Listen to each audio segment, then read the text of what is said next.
Systemic racism only affects black people and ethnic minorities, not white people. This does not mean you do not have poor white people. It doesn't mean you don't have working class white people. It doesn't mean that white people don't go through some form of oppression or even prejudice that they experience from other races. The bottom line is the color of your skin is never the reason for your oppression. It is never the reason for why you are poor. It is never the reason for why you're not given opportunities.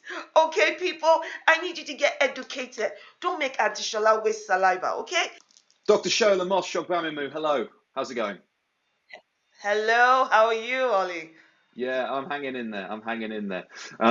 Your book, This Is Why I Resist. You've got 3 copies in shop now to please the marketers. It's out now. Tell us about it. What's it about? So this is why I resist is literally trying to address this constant battle that we have with the ongoing hard conversations around race, racism, and race inclusion. This is I would say, my contribution to disabusing people of the idea that conversations around racism and inclusion should be comfortable. There is nothing comfortable about racism. So why in God's name should hard conversations about it be comfortable? And what it does is to blow the lid off all these divisive rhetoric, what we've been seeing, especially in the past year. 2020 just it just shone a light on how much oppression and suppression the lived experiences of black people and ethnic minorities have been subjected to for the longest time. So this is me having those conversations and drawing. So what I'm actually doing is drawing from online conversations, those commentaries you see online, the headlines we have in our mainstream media. I'm actually using these contemporary ongoing conversations to address them. And when people pick up my book to read, I wanted to feel like they're having a conversation with Shola.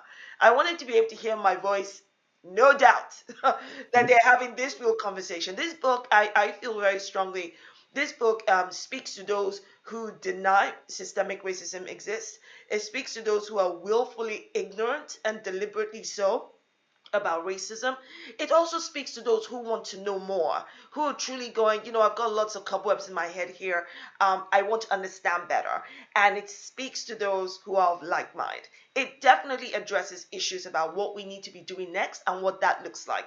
I absolutely don't sugarcoat my words because I'm like, on this issue, there are too many people out there who are undergoing so much racial injustice and racial inequality that if you truly want to be part of the cause to eradicate white supremacy, eradicate inequality and injustice, then you must be actively anti-racist.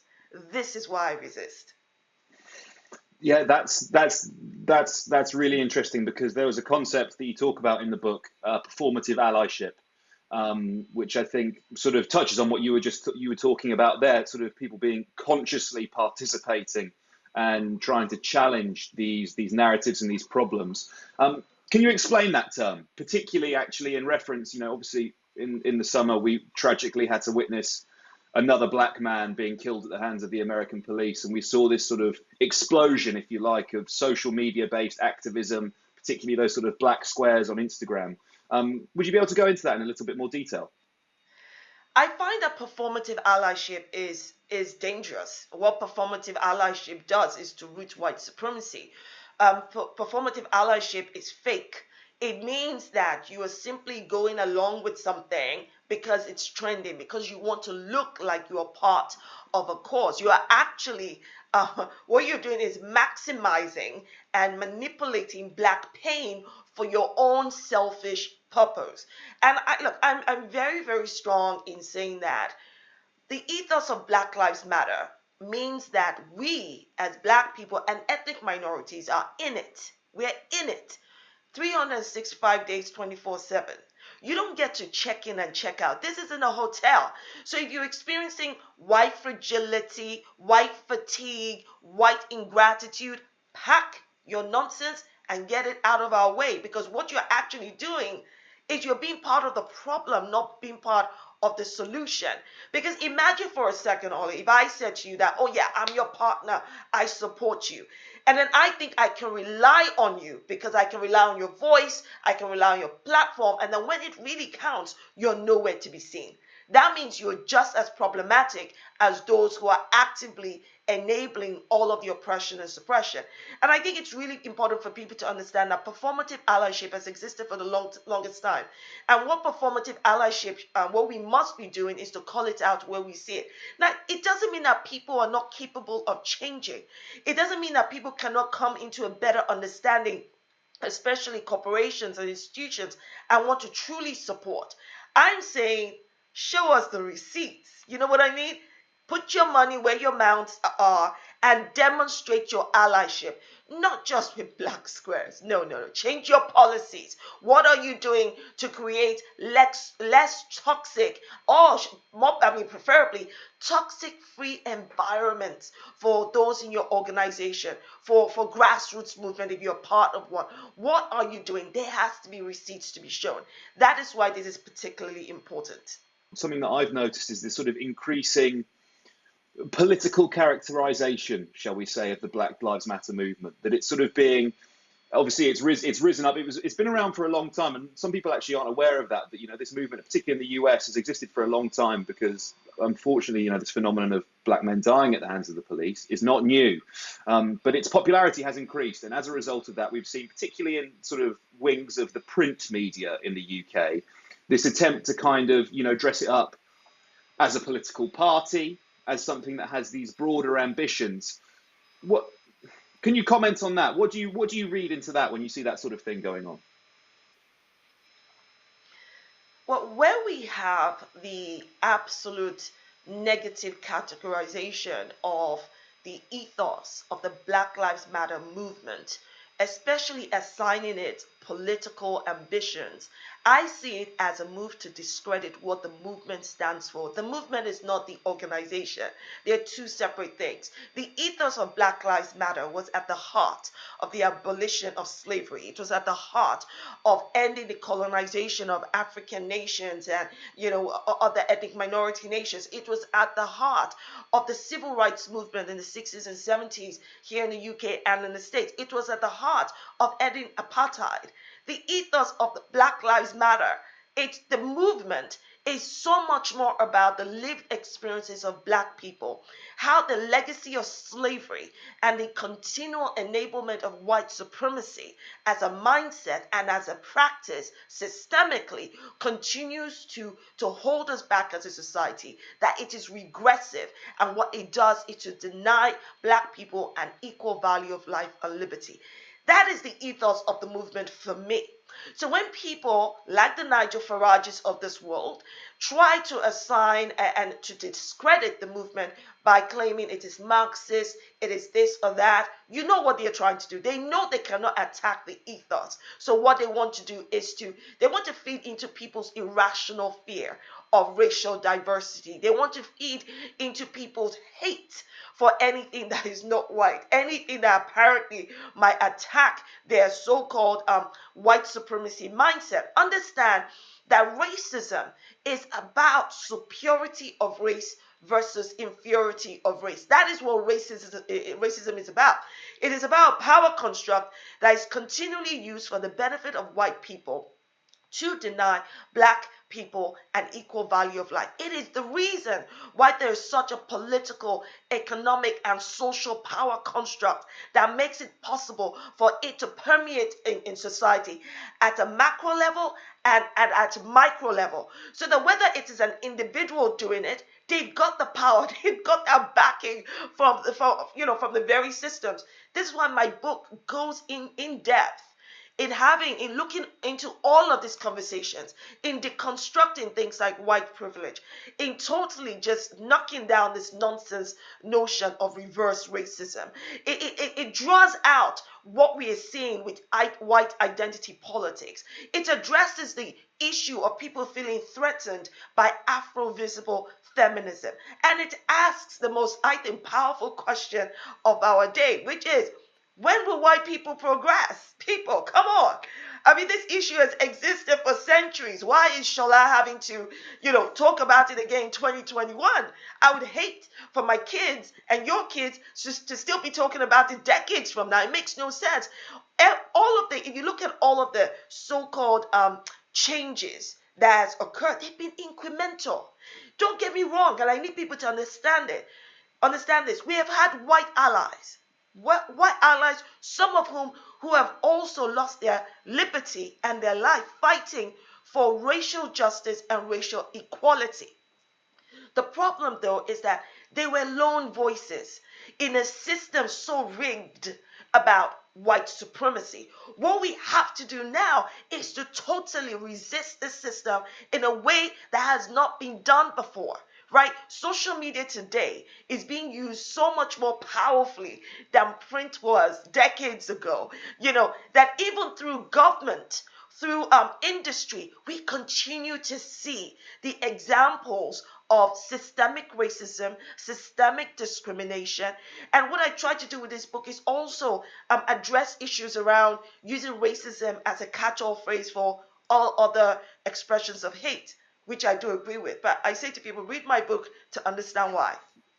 It's an interesting point you make about the fragility of white supremacy. I interviewed the philosopher Slavoj Zizek a couple of days ago, and he was talking about how often, in his view, racism and xenophobia often actually comes from a place of insecurity about your own culture, a lack of trust in your own culture, and that actually sort of one of the strongest forms of patriotism is to be, if you're comfortable with immigration, if you're comfortable with people of different ethnicities, it actually shows that actually you have trust in your own culture, you have trust in your people, and that to be opposed to immigration and things like that actually is a sign of weakness.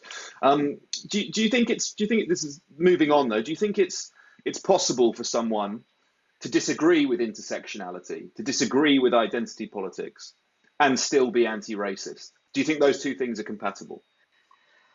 I don't see how someone who's truly actively anti-racist can disavow the intersecting inequalities that exist today. If you can't see how racial inequality intersects with economic inequality, and how that economic inequality is also influenced by racism and all of the other discriminations that exist, right? Be it, a person of faith, how that intersects, then your I would say that of that person, they have a long way to go in being actively anti-racist. They seem to be holding on to something they don't want to let go of. And I have to ask why. How, for instance, can you actively support and address, I'll give you as an example, a black trans woman who is experiencing abuse and threats, and her experience intersects. It intersects as a black woman, right? It intersects, she's trans. You have to be able to see that. If you can't understand that what she's experiencing is both and more, how can you possibly stand for her? How can you possibly speak for her? How do you stand in solidarity with black and ethnic minority people of faith, of the Muslim faith, who will be experiencing racism as well as Islamophobia, as well as, if they're women, misogyny? How can you not understand that all of this intersects? You cannot be actively anti-racist if you do not see the power that the stronghold of inequality has in our system today. And we have to continue, I say we have to continually educate ourselves. And some of that education comes from actually listening to those who are experiencing it. They are telling you what their lived experiences are. So we have to listen. We may not be able to put a word to describe it right now, but that word is there. Think about it. So yeah, I would say, look, it's not compatible. And as much as you might feel very strong that, I am not for racism. I want to fight racism. You see, you can't get to pick and choose, because those who are experiencing it don't get to go, like black women, we don't get to go, well, Monday it was sexism, Tuesday it was misogyny, and Wednesday was definitely racism. It doesn't work that way. So if you're with us, then you must be with us all through. By all means, clear the cobwebs, learn, educate, have conversations, and that way you continue to improve your learning. I was asking that question because there was a recent speech in the House of Commons by a government minister, Kemi Badenoch, and she quite vociferously sort of condemned critical race theory and sort of its tenets. And I would assume that as a black woman, she would be anti-racist, but yet she was kind of disavowing those intersectional principles. How do you reconcile those two things? What's your analysis of that speech? I assume you've seen it. Oh, most definitely. So you see, we can't talk about the dehumanization of the black identity without talking about racial gatekeepers. Yes, racial gatekeepers who use their platforms, their influence to actually hold back progress. What they do is to legitimize the very lived experiences of racism that is being done against those from their own community. So the Kemi Badenochs of this world, the Priti Patels of this world are racial gatekeepers. I cannot understand how she would think that the words she spoke in the House of Commons in such with the power and influence that she has as Minister of Equalities, or as I call her, Minister of No Equalities, how she could think that using those words to actually legitimize the ongoing aggression and ongoing oppression of people from her own community, how that makes sense. It doesn't make sense. It is clear that those who feel a certain benefit, and there are people from black and ethnic minority communities who get a certain benefit from their proximity to white supremacy. You see, they put their own self-preservation and their own self-promotion at the head. Look, I have no qualms with people wanting to get on and people wanting to be promoted. Good for you. But if your promotion has to be had at the expense of the life and liberty of people who look like you, who come from the same background as you, then you do not have a leg to stand on. You are part of the problem, not the solution. I mean, Kemi Badenoch suggesting that white privilege is up for debate. This is nonsense. White privilege is fact. It's not fiction. I mean, just using a really simple example, right? Simple example. If I walked into a store with a white woman, now it's not written on our foreheads who we are, how much money we have, whether we're educated or not. 99.9%, you know it is going to be me that the security will follow. Why? Because of the color of my skin.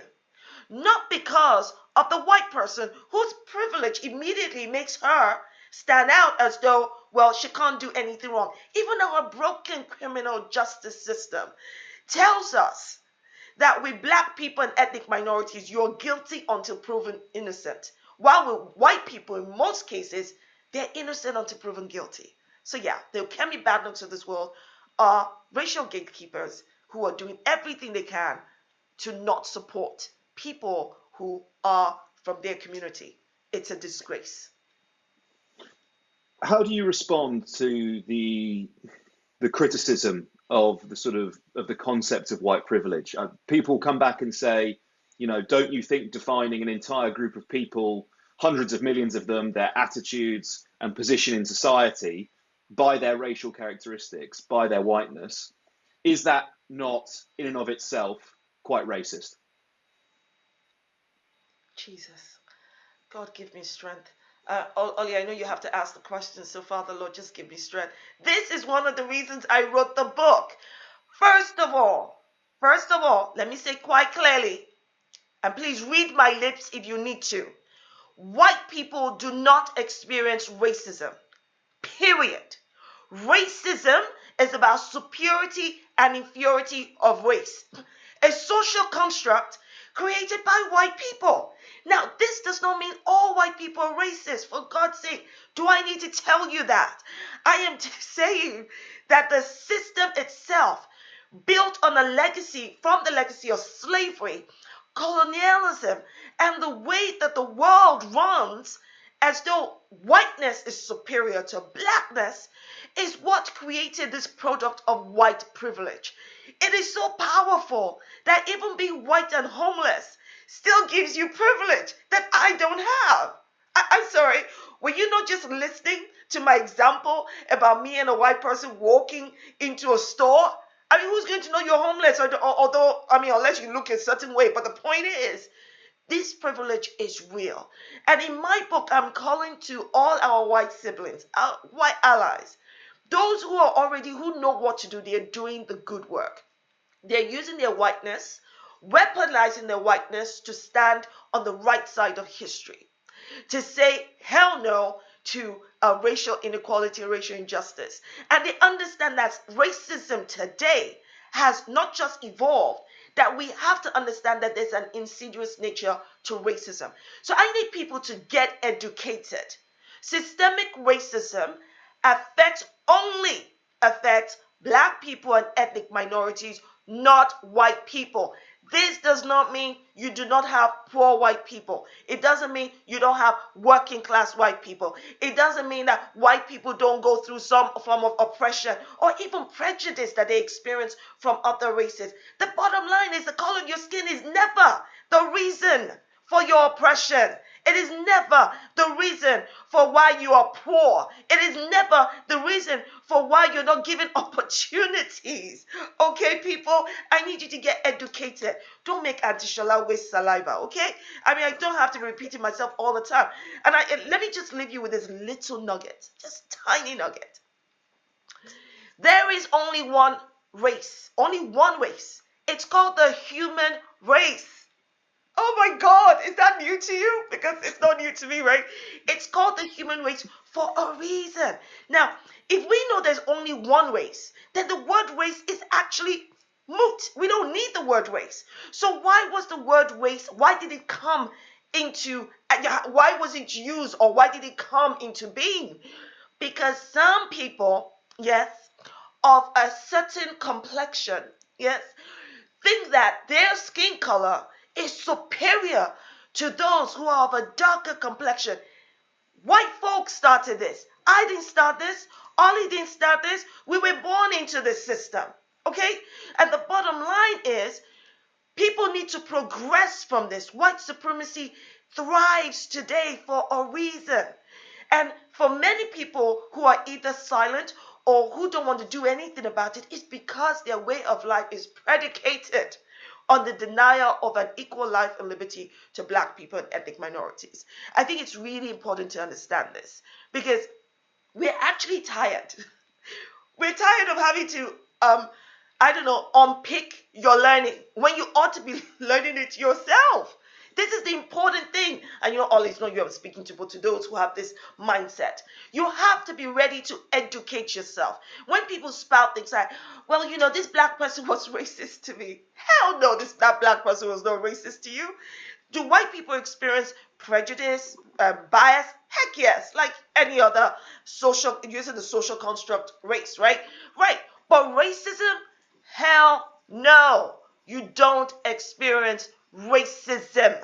So back the heck off with this continual false equivalence of an oppression. You want to claim an oppression from something that benefits you. I'm saying, are we living in I don't know, an alternate universe of noughts and crosses where black people have power and white people don't? Because I don't see it. Do you, Ollie? I don't see it. Dr. Shola, really appreciate you taking the time to speak to me. Thank you very much. Thank you.